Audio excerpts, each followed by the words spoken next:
রাজবাড়ীর পাংশা উপজেলা sub registrar কার্যালয়ে দুর্নীতির অভিযোগে অভিযান চালিয়েছে দুর্নীতি দমন কমিশন দুদক। বৃহস্পতিবার বিকেলে দুদকের ফরিদপুর জেলা সম্মানিত কার্যালয়ের একটি টিম এ অভিযান পরিচালনা করে।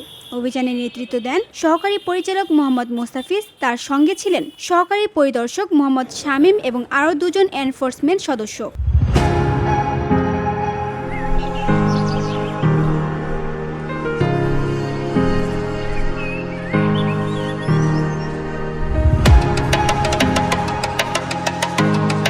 অভিযান চলাকালের জমির রেজিস্ট্রির কাজে আসা মিরাজুল ইসলাম নামের এক ব্যক্তি অভিযোগ করে বলেন, আমরা সাধারণ মানুষ তো এসব ভালোভাবে জানি না। গতকাল জমির রেজিস্ট্রির জন্য দলিল লেখক আব্দুর রহমানের কাছে জানতে চাই 24% জমির রেজিস্ট্রি করতে কত খরচ হবে। তিনি বলেন 43 থেকে 45 হাজার টাকা লাগবে।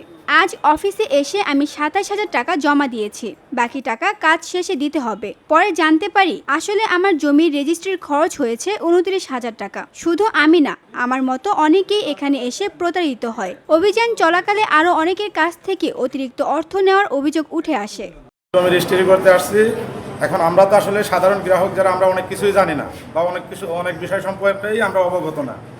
তা আমি নর্মালি কালকে যখন জমি রেজিস্ট্রি করতে আসবো, আমি আমার নিকটস্থ যে মৌরি তার কাছে গেছি যে আমার এই দলিলটা করতে কত টাকা খরচ আসবে, আমার একটা আনুমানিক ধারণা দেন যাতে আমি সেই টাকাটা নিয়ে রেজিস্ট্রি অফিসে যাইতে পারি। তো সে তখন আমাকে একটা হিসাব দিয়েছে যে এই জমির মূল্য রেজিস্ট্রি করতে 43 থেকে 45 হাজার টাকা খরচ হবে। তা আমি সেইভাবে টাকা নিয়ে এসে এখানে সকালে 27,000 টাকা জমা দিয়েছি, আর বাদ বাকি টাকা কাজ শেষে দেব।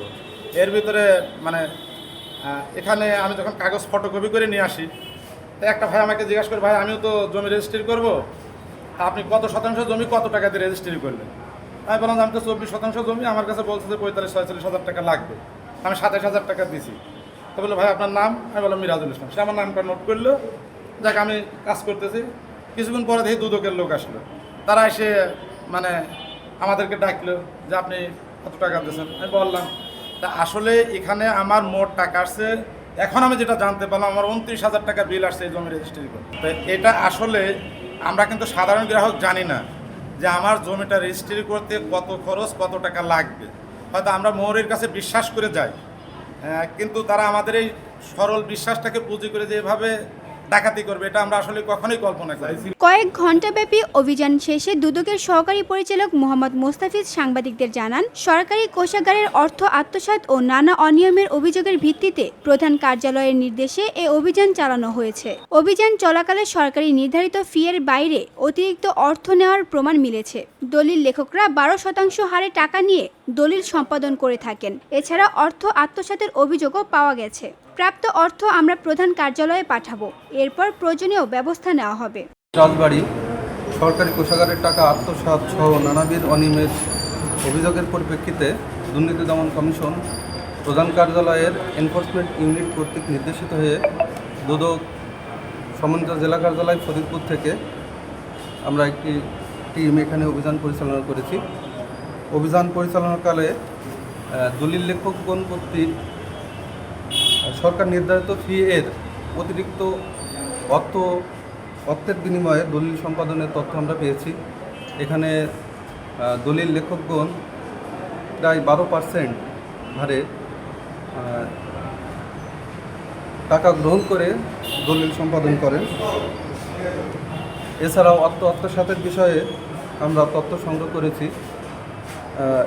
এখানে সম্পাদিত দলিল নম্বর 1842-এর পে অর্ডারে 1,62,680 টাকা শামীম খান নামক একজন নকল নবিশ, যিনি এই পে অর্ডার হারাই ফেলছেন মর্মে আমরা জানতে পেরেছি। পরবর্তীতে 21 তারিখে এই টাকাটা সে পে অর্ডারের মাধ্যমে জমা করছেন এবং এই টাকা আত্মসাৎ হয়েছে কিনা বা কোনো অনিয়ম হয়েছে কিনা সেটা আমরা দেখার জন্য প্রয়োজনীয় রেকর্ডপত্র সংগ্রহ করেছি এবং আরও কিছু তথ্য সংগ্রহ করার পরবর্তীতে আমরা এটার প্রয়োজনীয় ব্যবস্থা গ্রহণের জন্য প্রধান কার্যালয় বরাবর আমরা বিস্তারিত প্রতিবেদন দাখিল করি। এ বিষয়ে সাব রেজিস্ট্রার মোহাম্মদ মোমেন মিয়া বলেন, সরকারি কর্মকর্তারা যখন যে অফিসে আসেন সেটি উন্নয়নের জন্যই আসেন। এখানে গ্রাহকদের কাছ থেকে অতিরিক্ত অর্থ নেওয়া হয় কিনা সে বিষয়ে কখনো আমার কাছে কোনো অভিযোগ আসেনি। আমি নিজে কোনো অতিরিক্ত অর্থ গ্রহণ করি না। কেউ নিয়ে থাকলে সেটা দলিল লেখকরা নিয়ে থাকতে পারে। VOD Bangla news desk.